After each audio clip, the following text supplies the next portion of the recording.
दिन बुधवार एक आम सा दिन। लोग अपने कामों में व्यस्त और करीब दोपहर के समय एक खबर आती है कि लेह लद्दाख में दंगा भड़क उठा है। किसी को समझ नहीं आया कि इस खबर को लेकर कैसे रिएक्ट किया जाए। खबर आई कि लेह लद्दाख के यूथ ने भाजपा कार्यालय और अन्य सरकारी बिल्डिंग को जला डाला है। हजारों की संख्या में भीड़ सड़कों पर उतर चुकी है। सोशल मीडिया पर वीडियोस वायरल होने लगे तो लगा कि क्या ये नेपाल का वीडियो है, क्योंकि कुछ ही दिन पहले तो नेपाल में भी ऐसा ही विद्रोह हुआ था।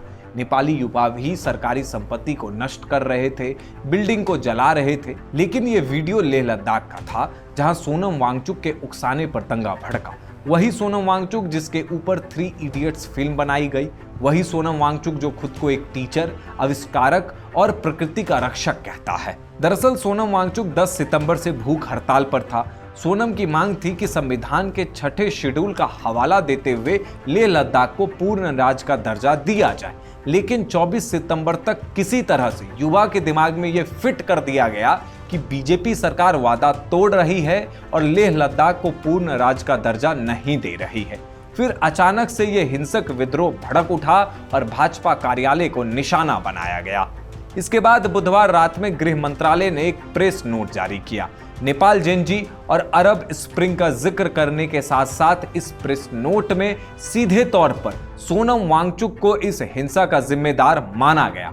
अब जरा तथ्यों पर गौर कर लेते हैं। भाजपा की सरकार ने लद्दाख को पूर्ण राज्य देने का वादा नहीं किया था। सोनम वांगचुक ने गलत तरीके से लद्दाख के युवाओं के दिमाग में ये बात गढ़ दी कि भाजपा सरकार ने ऐसा कोई वादा किया था।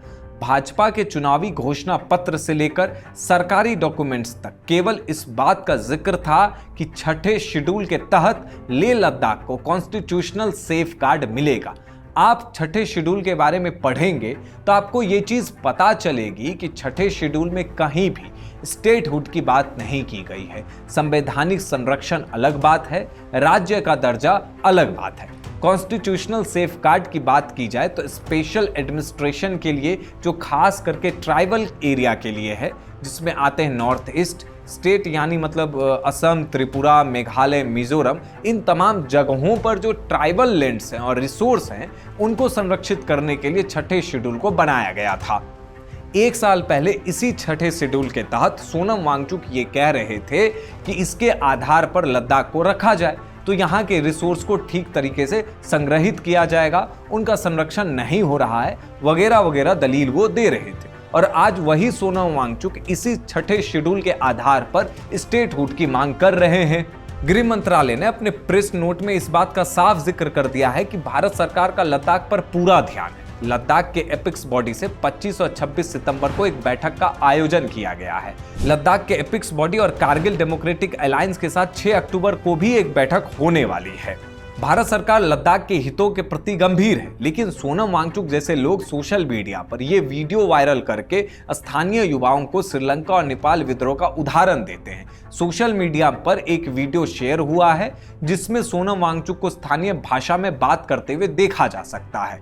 इसके द्वारा वो युवाओं से अपील कर रहा था कि जब प्रोटेस्ट के लिए आओ तो पूरी तैयारी से आना, चेहरा छुपाने के लिए मास्क या फिर हुडी पहन लेना। ऐसे मैसेजेस अक्सर दंगों की प्लानिंग के लिए किए जाते हैं, लेकिन सोनम वांगचुक ने यह मोडस ऑपरेंडिस वीडियो में खुलेआम बताते हुए पाया गया है। लद्दाख हिंसा के बाद लिबरल गैंग भी एक्टिव हो चुका है। सोनम वांगचुक को जब गृह मंत्रालय ने इस हिंसा का जिम्मेदार माना तो प्रशांत भूषण और ध्रुव राठी उनके बचाव में आ गए। प्रशांत भूषण ने सोनम वांगचुक के लिए कसीदे पढ़ दिए। ध्रुव राठी ने कहा कि सोनम वांगचुक ने 6ठे शेड्यूल का हवाला दिया, इसलिए उसे सीआई का एजेंट बता दो। इन लिबरलों को लद्दाख हिंसा में मरे लोगों के लिए कोई संवेदना नहीं है, घायल पुलिसकर्मी को लेकर कोई मानवता नहीं है। सोनम वांगचुक एक कॉन्फ्रेंस अटेंड करने के लिए साल 2025 के फरवरी महीने में पाकिस्तान भी गया था। बांग्लादेश के रिजिम चेंज के बाद सत्ता में आए मोहम्मद यूनिस को तो उसने 2020 में ही गले लगा लिया था और अब लेह लद्दाख के युवाओं को हिंसा के लिए भड़का रहा है।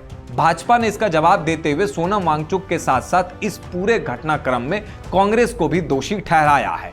भूतपूर्व कांग्रेस विधायक देलदान नामग्याल का एक वीडियो सोशल मीडिया पर देखा जा रहा है जिसमें वो युवाओं को हिंसा के लिए उकसा रहे हैं।